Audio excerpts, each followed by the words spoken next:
Praise the lord. ప్రియ దేవుని బిడ్డలారా, ప్రభువైన యేసుక్రీస్తు నామంలో మీ అందరికీ మా హృదయపూర్వకమైన వందనాలు తెలియపరుస్తూ ఉన్నాం. ప్రతిదినం ప్రభు వాగ్దానం అనే కార్యక్రమంలోనికి ప్రేమతో మిమ్మల్ని అందరినీ ఆహ్వానిస్తున్నాం. దేవుని బిడ్డలారా, క్షేమంగా ఉన్నారా? ఈ ఉదయకాలం ప్రార్థించారా? ప్రతిరోజు ప్రార్థించండి, వాక్యం చదవండి. అనుదినం వాగ్దానం ద్వారా ప్రభు మనతో మాట్లాడుతూ ఉన్నారు కనుక ప్రతిరోజు ఈ వాగ్దానాన్ని వీక్షించండి. ఇప్పుడే మీకు తెలిసిన మీ బంధువులు, ప్రియులు, స్నేహితులు అందరికీ కూడా వాగ్దానాన్ని ప్రతిరోజు షేర్ చేయండి.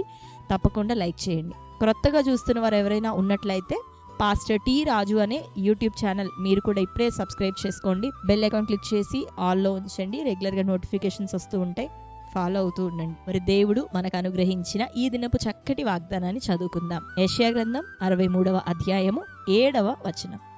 యెహోవా మనకు చేసిన వాటన్నిటిని బట్టి యెహోవా కృపాతిశయమును యెహోవా స్తోత్రములను గానము చేతును. తన వాత్సల్యమును బట్టియు కృపాబాహుల్యమును బట్టియు ఇజ్రాయేలు యొక్క వంశస్థులకు ఆయన చూపిన మహాకనికరమును నేను ప్రకటన చేసేదను. ఆమేన్, హల్లెలూయా.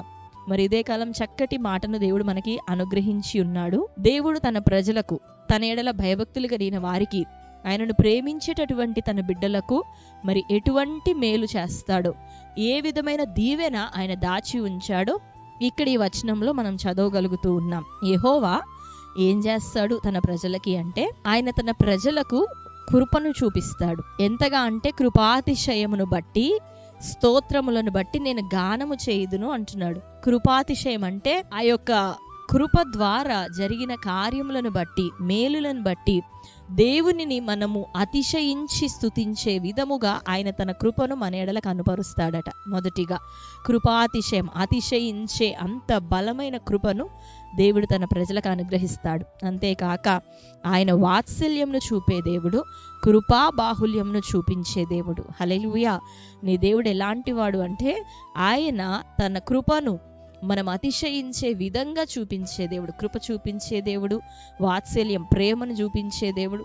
తన కృపా బాహుల్యమును బట్టి ఆయన తన ప్రజలను ఎప్పుడు కూడా విడిచిపెట్టే దేవుడు కాదు. హల్లెలూయా. ఇజ్రాయేలు యొక్క వంశములకు ఆయన చూపిన మహాకనికరమును, హల్లెలూయా, ఎన్ని చూపించినాడు చూడండి ఒకసారి. కృపాతిశయం, అతిశయించి ప్రభువుని గానము చేసే అంత కృప.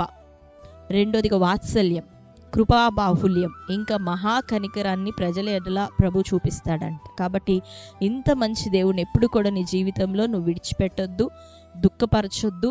దేవుడు నాకు ఏం చేశాడు అని ఎప్పుడు కూడా నువ్వు అనొద్దు. అనేక మేలులు చేసి ఈ లోకంలో నుండి దేవుడు మనల్ని విడిపించుకొని ఉన్నాడు. మరి ఆయనే గురిగా, తన సన్నిధే గమ్యంగా దేవుడు మనల్ని పిలుచుకొని ఉన్నాడు పాపంలోని, చీకటిలో నుండి. మరి పరలోక రాజ్యాన్ని మనకి ఇవ్వడానికి దేవుడు మనల్ని ఎన్నిక చేసినప్పుడు ఈ లోకంలో ఉన్నటువంటి అల్పమైనటువంటి అవసరతలు, మనకు కావలసిన నీడ్స్, మనకు కావలసిన అక్కరలు అన్నిటినీ నిశ్చయంగా ఆయన సకాలంలో తీరుస్తాడు. హల్లెలూయా. కాబట్టి ఇది కావాలి, అది కావాలి, దేవుడు ఇది చేయలేదు, అది చేయలేదని ఎప్పుడు కూడా మనం కంప్లైంట్ చేయొద్దు. దేవుడు తగిన కాలమందు అన్నిటినీ తన ప్రజలకు అనుగ్రహిస్తాడు. కనుక సనిగి గుణిగే వారిగా మనం ఉండొద్దు, కానీ ఆయన కృపాతిశయాన్ని గానము చేసేవారిగా. ఇక్కడ ప్రవక్త అంటున్నాడు, ఆయన కృపాతిశయమును బట్టి ఆయన స్తోత్రములను నేను గానము చేసేది. అంతేకాక ఇజ్రాయేలు వంశస్థులకు ఆయన చూపిన మహాకనికరమును నేను ప్రకటన చేసేదను. ఆయన కృపాతిశయం, ఆయన బాహుల్యం, వాత్సల్యమును బట్టి నేను గానము చేతును అంటున్నాడు. కాబట్టి నువ్వు స్తుతిస్తావా? దేవుణ్ణి ఆరాధిస్తావా? ఆయన ఎంతటి మేలులు నీకు చేశాడో వెళ్ళి ప్రజలతో చెప్తావా? ఈవెన్ వ్యక్తిగతంగా ప్రకటన చేస్తూ, గానము చేస్తూ ప్రభువుని సమీపిస్తావా? నువ్వు నమ్మకంగా దేవుణ్ణి స్తుతిస్తూ ఉన్నట్లయితే నీకు కావలసినవన్నీ నీకు వెనుక దేవుడు అనుగ్రహిస్తాడు. కాబట్టి దేని గురించి భయపడదు. నీ పిల్లల వివాహాలు కావచ్చు, గర్భఫలం కావచ్చు, వారి యొక్క భవిష్యత్తు కొరకు కావచ్చు, లేకపోతే అనారోగ్యం గురించి అయినా, ఆర్థిక సమస్యల గురించి అయినా ప్రభువుని విడిచి ప్రయాసపడకు. దేవునిలో ఉండి దేవుని సహాయాన్ని వేడుకుంటూ ప్రయాసపడు. అప్పుడు నీ చేతుల కష్టార్జితం మరి వృద్ధిలోనికి వస్తుంది, దాన్ని నువ్వు అనుభవిస్తావు. కాబట్టి దేవునికి నమ్మకంగా ఉండండి. ఆయన నీకు వాత్సల్యాన్ని వాగ్దానం చేస్తున్నాడు, మహాకనికరాన్ని వాగ్దానం చేస్తూ ఉన్నాడు. మరి కృపా బాహుళ్యాన్ని ప్రభు మనకి వాగ్దానం ఇచ్చారు. ఈరోజు మరి కృపాతిశయం, అతిశయించే విధంగా కృపతో కార్యాలను ప్రభు చేయబోతున్నాడు. ఈ 4 అంశాలను దేవుడు ఉదయకాలం మనకు వాగ్దానం చేసినాడు. కాబట్టి ఈ వాగ్దానాన్ని ఎత్తిపట్టి ప్రార్థించండి, ఆ రీతిగా జీవించండి. దేవుడు ఇచ్చిన ప్రతి వాగ్దానపు మాట మన జీవితాల్లో నెరవేరును గాక. ఆమేన్. ఈ చక్కటి వాగ్దానాన్ని బట్టి అందరం కళ్ళు మూసుకుందాం. ప్రార్థన. స్తోత్రం తండ్రి. Thank you Holy Spirit God. ఈ ఉదయకాల సమయం ప్రభా శ్రేష్టమైన వాకును మాకు అనుగ్రహించావు ప్రభా. నీవు ఇజ్రాయేల్ ప్రజలకు చేసినటువంటి మేలుల విషయమే ప్రభా మాతో మాట్లాడుతూ మాకును ప్రభా అటు కృపాతిశయమును అనుగ్రహించదనని, కృపా బాహుల్యమును మాకు అనుగ్రహించదనని, వాత్సల్యమును మా పట్ల చూపించదనని ప్రభా సెలవిస్తూ ఇంకను ప్రభా అనేకమైన మహోపకార్యములు మాడలా జరిగిస్తారని సెలవిస్తున్నందుకు వందనాలు. నిశ్చయంగా నీ కృప, నీ వాత్సల్యం, నీ బాహుల్యం ప్రభా, నీ కనికరం నీ బిడ్డల మీదకి ఇప్పుడే దిగి వచ్చును గాక. అతిశయించి నీ నామాన్ని గణపరిచి గానము చేసే విధంగా ఈ రోజు వారికి మేలులు దయచేయండి, విరోధులను అణచివేయండి, సమాధానం దయచేయండి, ఆరోగ్యాన్ని దయచేయండి అయ్యా. పిల్లల విషయంలో నీ కార్యం జరగాలయ్యా. ఉన్నతమైన భవిష్యత్తు యవ్వన బిడ్డలకు, చంటి బిడ్డలకు మీరు దయచేయండి. కోర్టు కేసులు, భూతగాదాలు తీసివేయండి ప్రభా. నజరేయుడైన యేసు నామములో అప్పుల కాడి విరగొట్టబడును గాక.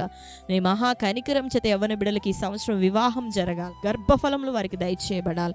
ఏ ఏ సమస్యలు గుండా నీ బిడ్డలు వెళ్తున్నారో ప్రతి సమస్య నుండి విడుదలిచ్చి అక్కడ ప్రభా మరి నీ భక్తులు మాట్లాడినట్టు తండ్రి నీ యొక్క కృపాతిశయమును బట్టి, స్తోత్రములను బట్టి మేము గానము చేసే విధంగా మాకును అద్భుతమైన ద్వారం తెరవమని, నీ కృపా బాహుల్యం, నీ వాత్సల్యం, నీ మహా కనికరం నీ ప్రజల మీద దిగి వచ్చును గాక. ఈ దినపు వాగ్దానమును బట్టి నీ కృతజ్ఞతాస్తుతులు చెల్లిస్తూ ఇంకా నీ దిన బర్త్డే, మ్యారేజ్, యానివర్సరీ సెలబ్రేట్ చేసుకుంటున్న ప్రియులు బిడ్డలందరినీ మీరు జ్ఞాపకం చేసుకోనండి అయ్యా. నీ కృపా వాత్సల్యమును ప్రభా, నీ బాహుల్యమును ప్రభా, నీ కనికరమును ప్రభా, నీ అతిశయించేటటువంటి కృపను అయ్యా, నీ కృపాతిశయమును వారు పొందుకొని కొనసాగుదురు గాక. ఈ నూతన సంవత్సరం వారికి నీ దయా కిరీటం ధరింపచేయమని యేసుక్రీస్తు నామములో వారిని మీ చేతులకు అప్పగించి ప్రార్థించి పొంది ఉంటున్నాం తండ్రి, ఆమేన్. Praise the lord. దేవుని బిడ్డలారా, చక్కటి వాగ్దానం కనుక ఇప్పుడే మీరు లైక్ చేసి మీకు తెలిసిన బంధువులు, ప్రియులు, స్నేహితులు అందరికీ కూడా ఇప్పుడే ఈ వాగ్దానాన్ని షేర్ చేయండి. కామెంట్స్లో పెడతారా ఏది ప్రభు మీతో మాట్లాడాడో? 4 అంశాలు మాట్లాడాడు: కృపాతిశయము, వాత్సల్యము, కృపాబాహుల్యము, మహాకనికరం. కామెంట్ చేయండి, ఆమేన్ అని పెట్టండి. దేవుడు నిశ్చయంగా మీ జీవితంలో ఈ వాగ్దానము, ఈ మాటలన్నిటినీ, ఈ కృపను నెరవేర్చును గాక. ఆమేన్. God bless you. ప్రతిరోజు వాగ్దానం వస్తూ ఉంది, చూడండి, అనేకులకు తెలియపరచండి. మీ అందరి కొరకు మరి మీరు తెలియపరుస్తున్న కామెంట్స్ మేము చదువుతున్నాం.